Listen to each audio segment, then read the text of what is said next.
गाउँमा आयौँ, कीर्तिपुर गाउँ आइपुग्यौँ बल्ल बल्ल।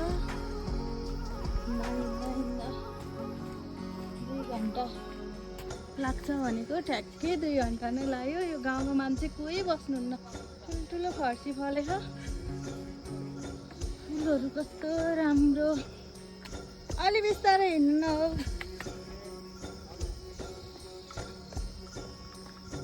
दुर्दी गाउँपालिका वडा नम्बर 6 कर्तीमा रहेको किबी खेती हो। सुनिल घले दाईको पुरानो घर, त्यसमै लगाएको। यति कतिवटा बोट छ यसमा? 5वटामा यति मजाले फल्ने रहेछ। यस्तो मजाले के किबी। बजारतिर कति महँगो छ है? महँगो छ यहाँ यस्तो